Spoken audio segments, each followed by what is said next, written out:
Hey guys, welcome back to Boots and Bounty Homestead, and today we are going to do some seed saving. I've got a couple of different things here to go through with you to show you how to save some seeds on some vegetables and even flowers and fruit that you should be coming up to end of season and are starting to think ahead of maybe saving some seeds for next year.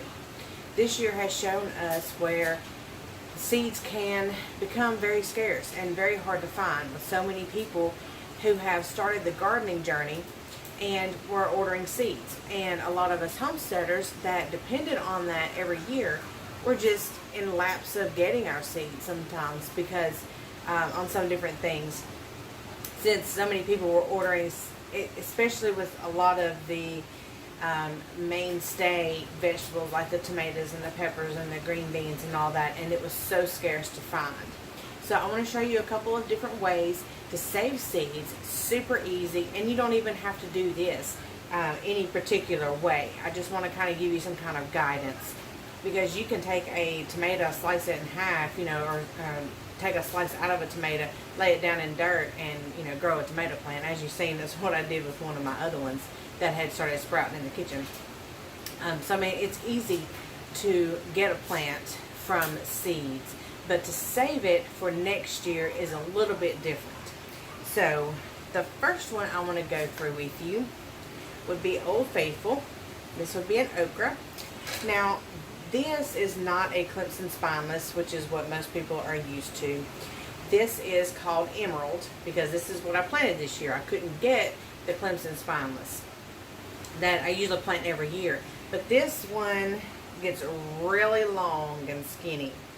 So it actually gives you more pieces, to eat. It is a little bit skinnier than the Clemson spineless, which is the normal one that, most everybody sees. But I'm really enjoying this one this year. Doesn't mean I'm going to plant it again next year, but we will see how it goes. I only have the seeds if I can't find the Clemson spineless. So what we will need to do with this one is, this one is really, really hard. And if you grow okra, you will know that the longer you leave the okra on the plant, the bigger it's going to get, even overnight, and the harder it is to cut. So once it gets super big, you leave it on the plant, it's going to start to shrivel up a little bit. And you'll see some of it on this one. It's starting to shrivel up, and it's going to start drying out.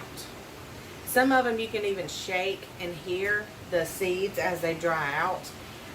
But this one, it's pretty tight, and it's starting to shrivel up a little bit, so it's starting to kind of squeeze in on the seeds. So we're going to open it up and we're going to get our seeds out. So let's do that real quick. So since these are fairly hard, you may need a really durable knife. This one's actually already starting to come apart. It's already been cut, so we're just going to pull this open just for the heck of it. Alright, and you guys see those seeds in there? That's your okra seeds for next year. See? All we want to do is just take these out.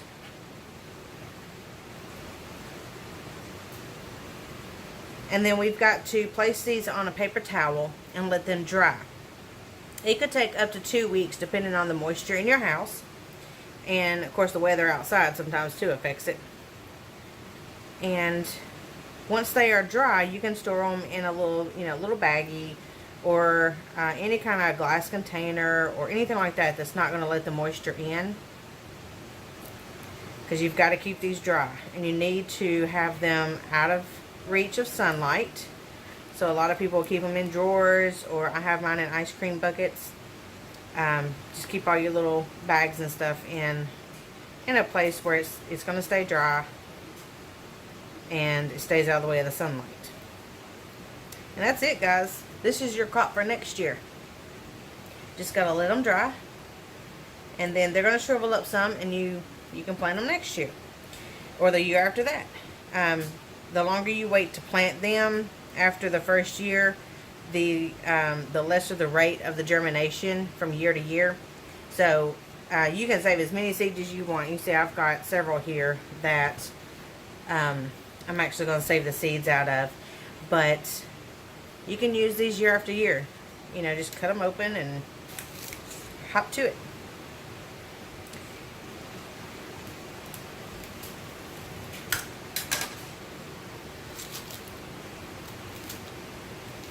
See, there's your seeds. All pretty right there for you. God made.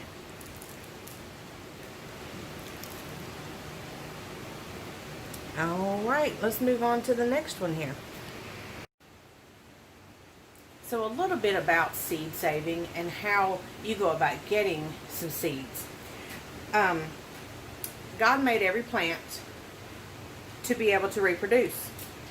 That's the seeds. Every plant, no matter what it is, produces its own seeds. And you can get them out, any way depending on the plant. Fruit, like tomatoes and apples, bananas, okra, most of the vegetables you grow are actually fruit, because the seeds are in the container that grows.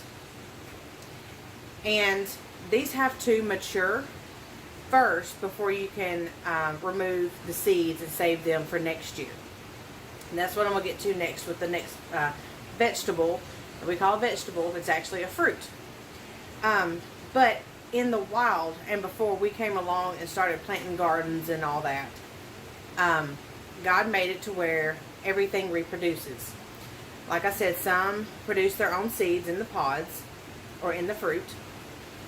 Some produce them by flowering, such as flowers, and a lot of the flowers are in a lot of the seeds are in the bottom of the flowers. I'll show you that in a minute. And then you have herbs and different things that go to flower, which is called bolting, such as the broccoli and the cauliflower do, and kale. A lot of your brassicas do. A lot of flowers. That's what they do. Is they're producing their own seeds. And whenever we are gardening, you will notice, and a lot of people will tell you, the more you pick, the more it produces. And that's because a plant's whole intention, a reason why it came up, was to reproduce. So as long as you keep pulling the seeds off of it, hence the food, then it has to produce more, because it's made to reproduce. So the more you pick, the more seeds it has to make, which means more food for you. So moving along to the next one. Anybody know what this is? It would be a mature cucumber. This is one of my Boston pickling cucumbers.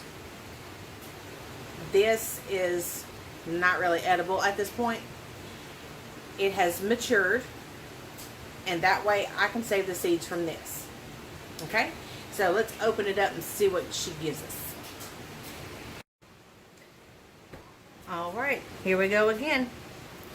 All I'm going to do, you can't really tell where the seeds are until you cut into it.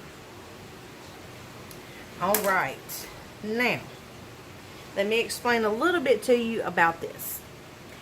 So, it smells good. You see, each of these little seeds are protected by a gelatinous coating. Slimy, it's gel. Okay, and what this is doing is God created this to be eaten, but also for the seeds to be saved. Alright, so the gel coating on these particular fruits or vegetables, as you want to call them, they are gel coated because you can eat the seeds.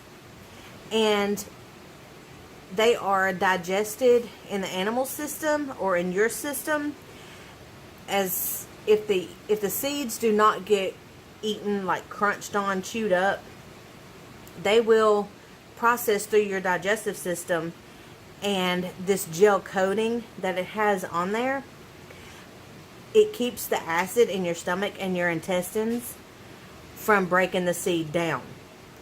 Because when this is eaten out in the wild, and animals such as deer and coon and anything, beavers, whatever, as they are going through the wild and eating the cucumbers or any kind of fruit that has this gel on it, it is digested as a whole seed. Again, if it's not chewed up like us, we chew them up. a lot of animals just, you know, kind of break it up and swallow it whole. This is protected in the wild, and it's pooped out, dropped on the ground, and that's how it self-seeds. So in order to get the seed out to where we'll be able to use it for next year,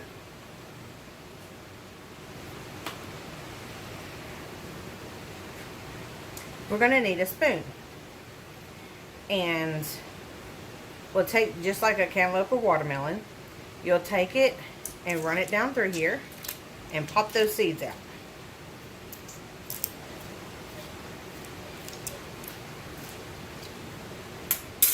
See that mess? Now, what do we do with that mess? Because it's all in that gel concoction God created.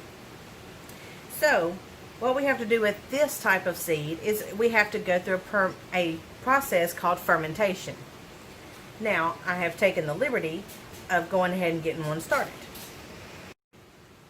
So with the fermentation process, all you have to do is get I like to use a wide mouth jar, and you're going to fill it up 2/3 full of water. This is actually cantaloupe that one of my family members brought me. And you're going to fill it up 2/3 of water and put the seeds in it and let it sit on the counter for a couple of days. Go around and swirl it once a day, so you don't have to do it twice.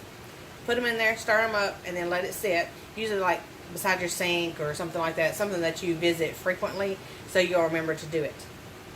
This sits for a couple of days, and the water breaks down that gel coating. Now, you'll see also in here seeds on the bottom and seeds that are floating. Now, it is the old wives' tales that the ones that are floating are no good, which means they're not going to germinate. Why they float, I really don't know, other than they have air in them. So whenever you get ready to save these, you scoop out all of the ones on top. I'm not going to do that right now. Scoop them all out on top, and you're going to drain this in a colander or some kind of sifter or something. Go ahead and drain it, all the good ones from the bottom. Rinse them off, lay them out on a paper towel, and they'll be dry. That'll take a few days for those to dry, but any kind of gelatin preserved seed we have to ferment, which is just the process of breaking down that coating.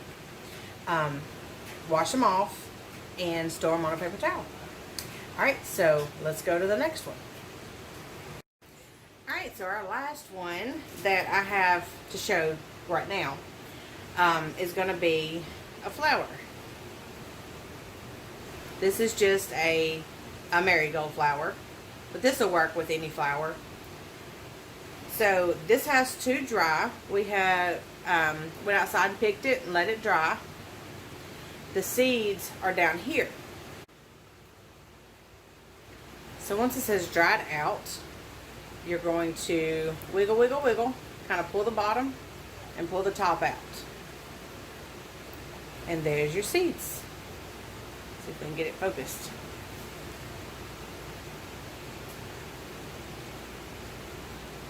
That's your seeds for next year.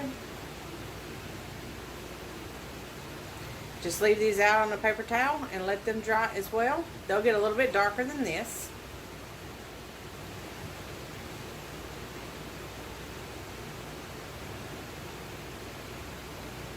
Those are your seeds.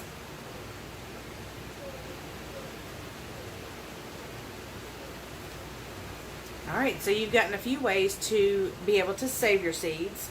To recap, like the okra and any kind of bean or pea, anything like that, where it's in a pod, you can remove those once they mature, leave them on the plant until they mature. English peas will dry up and get crunchy, so we'll, like green beans, black beans, any kind of bean in a pod, leave them on the plant until they dry up. They'll get real crunchy and hard. You can just open them up and save those seeds. They should already be dry, but if you have any questions, just leave them on a paper towel for about a week or so. It's not going to hurt anything. And then make sure you put them in a bag, Make sure you label them because you won't remember what they are next year unless you're just really good at seed identification.